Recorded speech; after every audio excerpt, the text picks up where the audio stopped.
Okay, assalamu alaikum and welcome to my C++ series. बहुत से tutorials हैं YouTube पे जो C++ टीच करते हैं, लेकिन I'll be frank with you, I personally find them very cringe. उनका इतना ख़ास कोई मज़ा नहीं है, वही स्कूल कॉलेजेस वाली बातें करते हैं. मेरी कोशिश होगी कि सीरीज़ को to the point and simple रखा जाए और वो चीज़ें कवर की जाएँ जो यूजुअली लोग कवर नहीं करते. एनी हाउ, ये 2020 चल रहा है. विजुअल स्टूडियो सबके पास इंस्टॉल होना चाहिए अगर वो डेवलपमेंट की किसी भी काम में इन्वॉल्व होना चाह रहे हैं. सीरीज़ में इंक्लूड होगा बेसिक कॉन्सेप्ट्स, जैसे कि हर प्रोग्रामिंग लैंग्वेज के फंडामेंटल्स होते हैं, variables, control statements etcetera, syntax. और एक मेन वजह जो विजुअल स्टूडियो के यूज़ करने की है कि उसमें जो डिबगिंग टूल्स हैं वो क्वाइट इफ़ेक्टिव हैं, और मेरे ख्याल में I don't see any one talking about them. कोई भी उसके बारे में बात नहीं करता, और मैं उसको कवर ज़रूर करूँगा. उसके बाद आता है सी प्लस प्लस की फ़ीचर्स, जो उसकी स्टैंडर्ड टेम्पलेट लाइब्रेरीज़ हैं एस टी एल, और जो स्टैंडर्ड लाइब्रेरीज़ हैं एस डी केज़, उनके बारे में बात करेंगे. उनको कैसे इस्तेमाल करने, कैसे यूटिलाइज़ करने. सी से हट के जो है ना सी प्लस प्लस की फ़ीचर्स पे ज़्यादा फोकस करेंगे. उसके बाद एडवांस टॉपिक्स की बात आती है, एडवांस कॉन्सेप्ट्स की बात आती है. ऑब्जेक्ट ओरिएंटेड है, टेम्पलेट्स हैं, मेमोरी मैनेजमेंट है, उसके बारे में बात होगी as the series goes on. तो फर्स्ट ऑफ ऑल एडवाइस करूँगा कि आप लोग विजुअल स्टूडियो डाउनलोड करें visual studio dot Microsoft dot com से. कम्युनिटी 2019 की एडिशन आप कर सकते हैं फ्री में. फर्स्ट टाइम जब विजुअल स्टूडियो को आप साइट से डाउनलोड करके रन करोगे तो आपके लिए कुछ इस तरह का नज़र आएगा, इस तरह का सेटअप ओपन होगा. इसमें आपने घबराना नहीं है, कुछ भी ऐसा नहीं है. अक्सर लोग ऐसी ही चीज़ देख के ना फ़ौरन कहते हैं कि बस मैंने तो नहीं, आगे देखना ही नहीं है ना, छोड़ दो. लेकिन इसमें कुछ भी ऐसी कॉम्प्लिकेटेड बात नहीं है. आपने क्या करना है कि आपको सिर्फ desktop development with C plus plus install कर लेना है.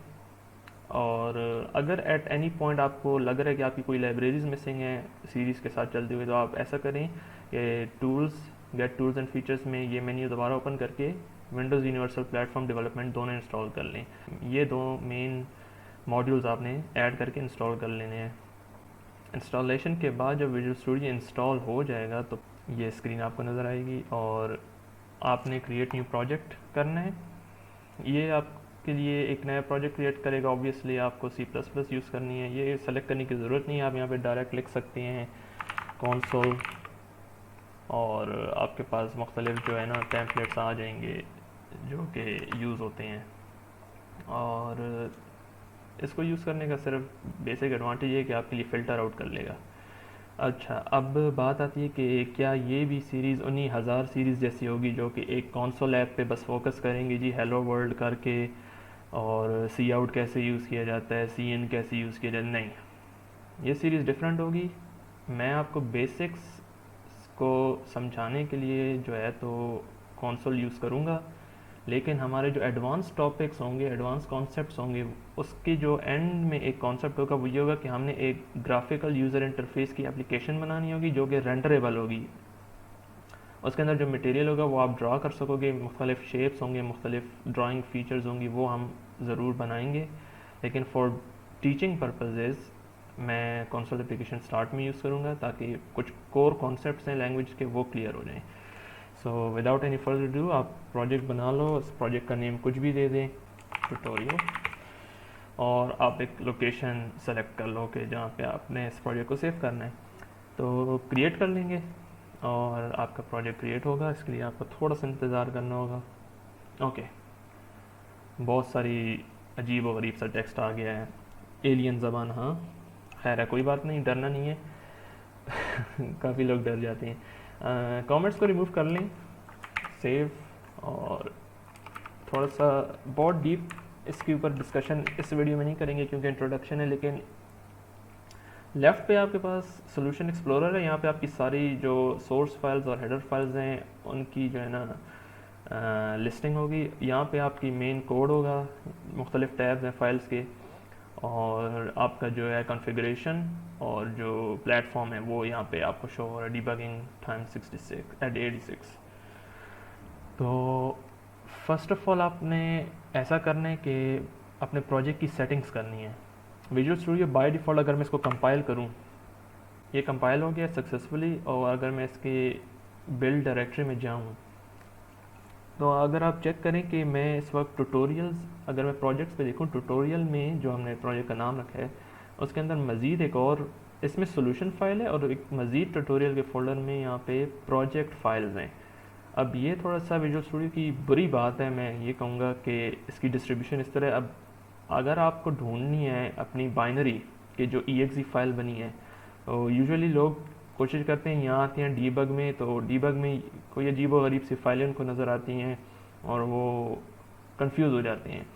और अगर आप चेक करें कि अगर मैं इस ट्यूटोरियल के फोल्डर से एक स्टेप पीछे जाऊँ, जो मेन सोल्यूशन डायरेक्टरी वाला ट्यूटोरियल का फोल्डर है, वहाँ पे भी एक डीबग का फोल्डर है, वहाँ पे अगर चेक करें यहाँ पे exe फाइल पड़ी है। तो ये थोड़ा सा अनऑर्गेनाइज मेथड है, इसको थोड़ा सा ऑर्गेनाइज करते हैं। ऑर्गेनाइज कैसे करेंगे कि प्रोजेक्ट की प्रॉपर्टीज़ में जाके ऑल कॉन्फ़िगरेशन और ऑल प्लेटफॉर्म सेलेक्ट करके, ताकि ये चेंजेस हर एक प्लेटफॉर्म और कॉन्फ़िगरेशन के लिए अप्लाई हो। यहाँ पे लिखा हुआ है आउटपुट डायरेक्टरी और आप देख सकते हैं कह रहे हैं डिफरेंट ऑप्शंस, इसको हमने एडिट करना है। बाय डिफ़ॉल्ट ये एडिट करेंगे तो ये इस तरह की कुछ आपको नज़र आ रहा है, ये मैक्रोज हैं। मैक्रोज क्या होते हैं? बेसिकली प्री डिफाइंड एक किस्म की वैल्यूज़ हैं जिनको एवेल्यूएट करके विजुअल स्टूडियो एक पाथ बना लेते हैं या कोई वैल्यू एवेल्यूएट कर लेते हैं। कि कौन सी वैल्यू? अगर आप इसको देखें, solution directory dollar solution directory brackets के अंदर, ये एवेल्यूएट हो रहा है मेरे प्रोजेक्ट की सोल्यूशन डायरेक्टरी के लिए।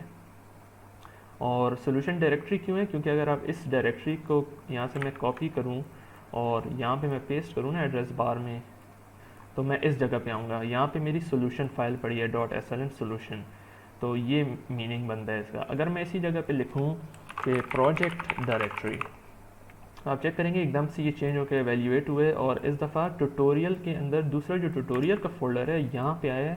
क्यों आया? क्योंकि यहाँ पे मेरी प्रोजेक्ट फाइल पड़ी है। तो इस तरह के मैक्रोज हैं। अब हमने क्या करना है ऑर्गेनाइज करने के लिए, कि हम कह रहे हैं कि जो आउटपुट है उसको सोल्यूशन डायरेक्टरी के अंदर एक बिन फोल्डर बनाओ और उस बिन फोल्डर के अंदर एक कॉन्फ़िगरेशन फोल्डर बनाओ। आप साथ साथ देख भी सकते हो कि ये किस तरह एवेल्यूएट हो रहा है। तो ट्यूटोरियल्स के अंदर बिन का मतलब बाइनरीज, जैसे कि एग्जीक्यूटेबल exe फाइल, उसके अंदर डीबग, उसके अंदर मैं कहता हूँ प्लेटफॉर्म। अब प्लेटफॉर्म से क्या होगा? जैसे Win32 है या x64 है, उसकी बात होगी, उसका फोल्डर बनेगा। तो इसको ज़रा फिक्स कर लेते हैं। ओके, ठीक है, ये पाथ है। अब मैं इसको कॉपी भी कर रहा हूँ। अगर आपको कन्फ्यूजन हो कि ये मैक्रोस मुझे कहाँ से पता चले, कॉन्फ़िगरेशन प्लेटफॉर्म, तो ये मैक्रोस का जो बटन है आप यहाँ पे क्लिक करें तो ये सारी मैक्रोस आपको नज़र आएंगी। यहाँ पे मैं अगर प्रोजेक्ट लिखूँ तो आप देखेंगे कि ये प्रोजेक्ट से रिलेटेड सारी आ गई हैं और solution path, solution directory, project directory भी यहाँ पे मौजूद है। तो आपको यहाँ से सारे मैक्रोस पता चल जाएंगे। तो मैक्रो हमने सेट कर लिया आउटपुट के लिए। ओके, मैंने कॉपी भी कर लिया इसको क्योंकि मैं दोबारा राइट नहीं करना चाहूँगा। ओके, ये हमारी आउटपुट डायरेक्टरी हो गई। इसी तरह एक इंटरमीडिएट डायरेक्टरी है जो कि ऑब्जेक्ट्स और जो मेन फाइल्स हैं लिंकिंग के लिए, लिंकर के लिए, वो ये स्टोर करेगा। तो इसके लिए सेम डायरेक्टरी रख लेते हैं लेकिन मज़ीद एक फ़ोल्डर बना लेते हैं इंटर्म का, इंटरमीडिएट के लिए।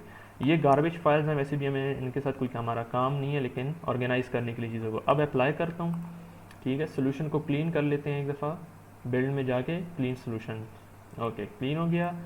और ये जो फोल्डर्स बने हुए हैं इनको ज़रा डिलीट कर लेते हैं डीबग वगैरह के।